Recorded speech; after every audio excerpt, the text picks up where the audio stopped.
Thank you. SJC-11441. Good morning, Your Honors. Hold on, please. We get the clock We running want for you. to get you on tape, and Thank you. we've got to push the button. All right, let's proceed. Good morning. Good morning, Your Honors. I'm here today to appeal to the Supreme Court to be an arm in correcting a travesty of justice that I feel has been done to me. I am here to have been trying to get reinstated to the bar and get my license practice law reinstated. And there has been some, what I consider travesties of justice involved in the process. First thing I want to mention is that the hearing panel and bar counsel contended that my own attorney in New York State, who was responsible for handling my defense, contended that I mistreated my mother and that I was the culprit behind all the crimes. Well, the transcript states, and in fact, bar counsel has admitted that there was no affidavit or statement to that effect by Mr. J. David D'Amico. Mr. Palicelli was the one that was court appointed to handle my mother's defense, and he made this statement, but he was in no way connected with my own attorney, Mr. J. David D'Amico. Now, I consider that, Your Honors, to be a very serious error. I mean, there's a great difference in contending that my own attorney made a statement of that nature versus saying an attorney of the opposition did. So I consider that a very grievous error, although I do admit that bar counsel has admitted in her answer to my brief and appeal that this was not that it is not true that Mr. D'Amico made the statement, but Mr. Palicelli. The second thing I would like to bring to the attention of this court is it has been alleged that I made the contact with Mr. Arnold Rosenfeld, who was a bar counsel at one time. I made no contact with him. I had no phone conversation with him, or neither did I write him any letter. Any contact with Mr. Rosenfeld was made by my mother, Marie Saldana, and any phone call was made by her. It would be ludicrous for me to tell Mr. Rosenfeld I was sending an affidavit from the person who really did it and never sent it. I mean, also, I had no idea that I was of the nature of any problem with the bar counsel, or did I have any notice that I was to appear, and that because I didn't appear, I was therefore in contempt of court. I mean, as an attorney, I certainly would have shown up and made some defense. I mean, it's preposterous to think that I would not. Now, bar counsel's contention is also that I have not shown that since my disbarment that I am a person of good moral character and worthy and trustworthy. Now, I contend, first of all, 2 letters were sent by Reverend Sam Felton, who is my pastor, stating to my high moral character. Also, I submitted 2 letters from Carroll County Sheriff's Office stating that there have been no legal problems and that I have not had any legal problems since I've resided in Carroll County, which has been since the demise of my mother, Marie Saldano, in 2004. Also, at the time of my initial hearing for reinstatement, June Risk, legal administrator with the Bar Office of Board of Bar Overseers, sent notices to different agencies as to whether they had any complaints against me or had any desire to appear at the hearing for reinstatement.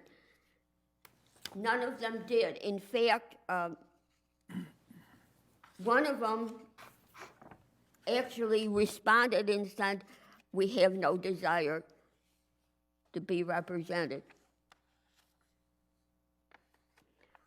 Also, I contend that the affidavits, there are numerous affidavits that I've submitted repeatedly from my mother, Marie Saldano, stating under oath to notaries that she was the one that committed the various indiscretions or crimes, and that I had no knowledge of them, nor did I in any way, shape, or form solicit her to do anything of this nature.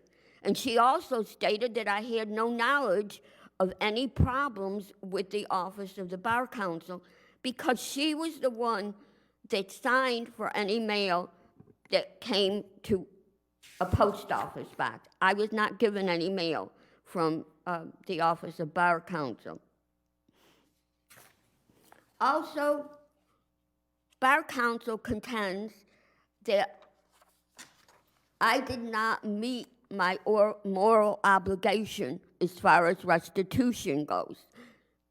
Well, initially, yes, I was assigned to pay restitution. However, I did not have control on any monies. My mother, Marie Saldano, did.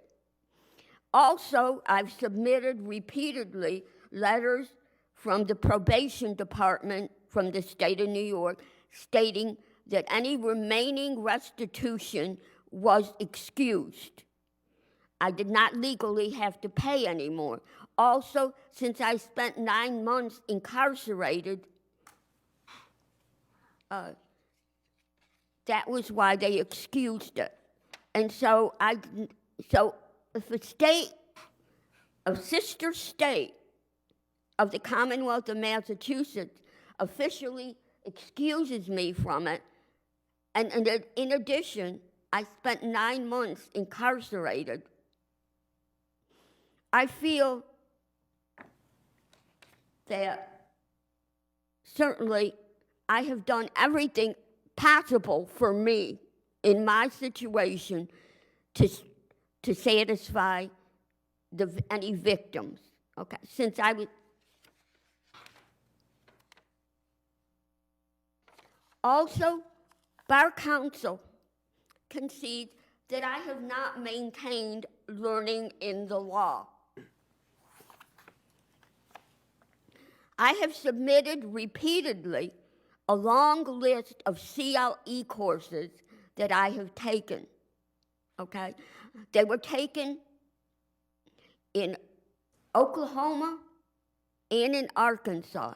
These were CLE courses that I then submitted to the Commonwealth of Pennsylvania for approval. They were not specific to the Commonwealth of Pennsylvania, nor were they specific to any peculiarities in any specific state law. They were generic, if I may use that term, generic CLE courses. But I went through the procedure of submitting them and getting approval. Now, I have no problem, and I have stated this repeatedly. In fact, in my brief on appeal, I have also given an example of the procedure that was followed. I have no problem if this court or the Board of Bar Overseers desires me to follow the same procedure with the Commonwealth of Massachusetts in submitting these courses. Documentation is there that I've taken them. But if they need any more documentation to be in this, or this court does, to approve these courses, I am more than willing to cooperate in any manner, shape, or form. Ms. Fletcher, I have to interrupt you. Your time is up. Also, Ms. Fletcher, Ms. I Fletcher, wanna know- Ms. Fletcher, your time is up. Red light. Your time is up. Your time is up. Yes, ma'am. well, I want to thank this court for allowing me to present my case, and I'm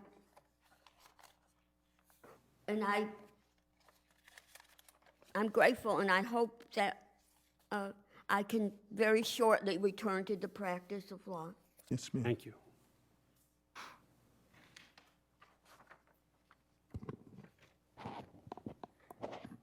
Good afternoon, members of the court. I'm Dorothy Anderson, Assistant Bar Counsel. In a reinstatement proceeding, as you know, the petitioner has the burden of proving the moral qualifications, the competency, and learning in the law necessary for the practice of law. Ms. Fletcher has failed to meet her burden in this respect. As to her competency and learning in the law, she has been unable to produce evidence that she ever really practiced in Massachusetts or anywhere else for that matter. We have asked her repeatedly for names of courts, cases, opposing counsel, judges, anything in that respect, and she has been unable to do it. She did inform Justice Duffley, acting as the single justice, that she searched a storage facility, but that the documents in that facility had been destroyed. Yeah, I was perplexed by that. How can we say a disbarred attorney is to be penalized for not having practiced law?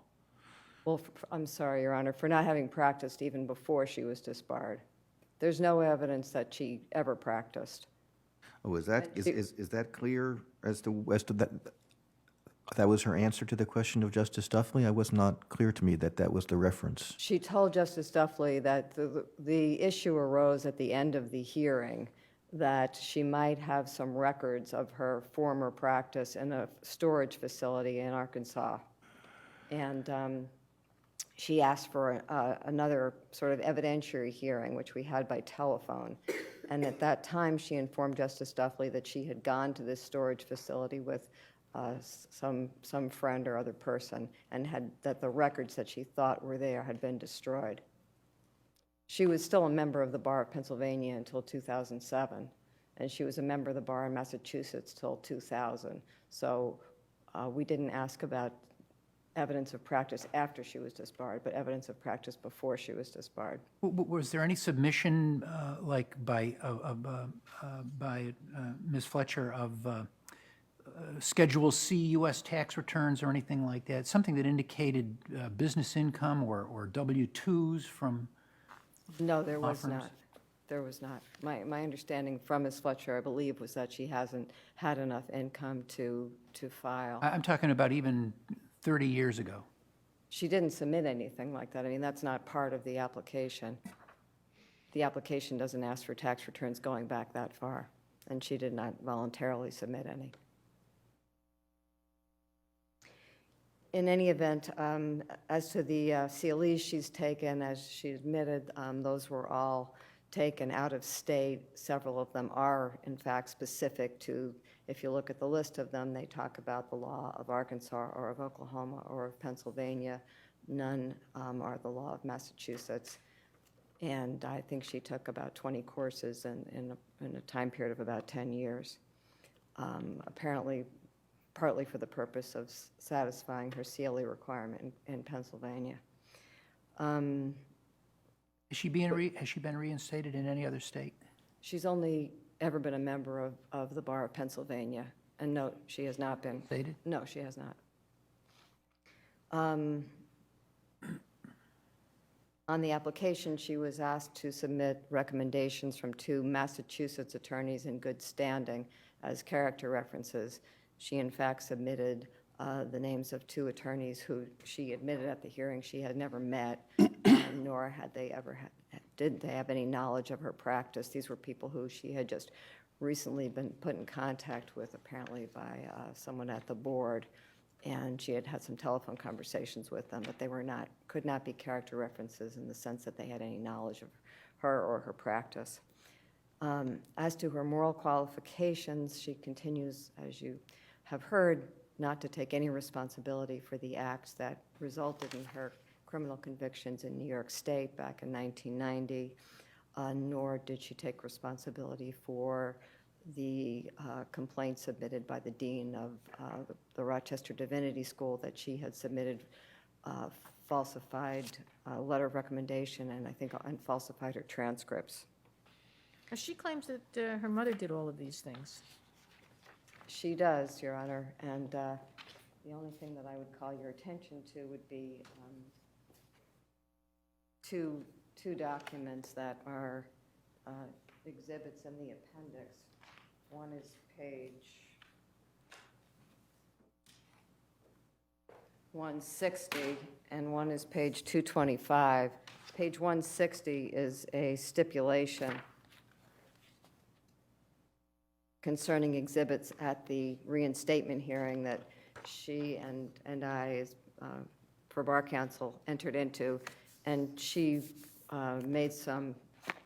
wrote something on that stipulation in terms of a limitation, and you could compare that handwriting on page 160 to page 225, which is the letter from her to former bar counsel Arnold Rosenfeld, which she denies she authored or sent or knew anything about.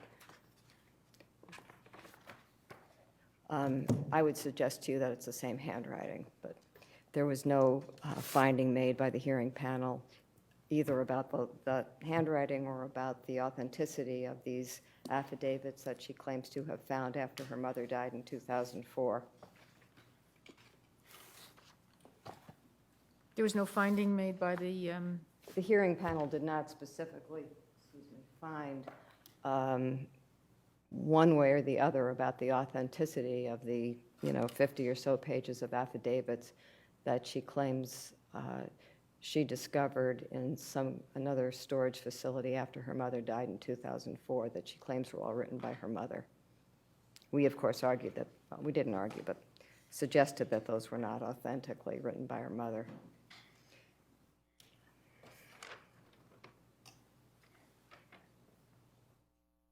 She also all but admitted that when she applied to the Pennsylvania bar in 1995, that she had no memory of whether or not she revealed her criminal convictions on that application, but she did say that her mother would not have let her reveal those criminal convictions on her application for the Pennsylvania bar. All in all, she has not satisfied her obligation of showing that she has the moral qualifications to return to practice in Massachusetts. I do want to acknowledge that she's shown a huge amount of determination in seeking reinstatement to the bar, and that Bar Council considers that determination to be admirable. However, we respectfully request that you affirm the decisions of the board and of the single justice and deny her petition for reinstatement. All right, thank you very much, counsel. All right. Hear ye, hear ye, hear ye. All persons having anything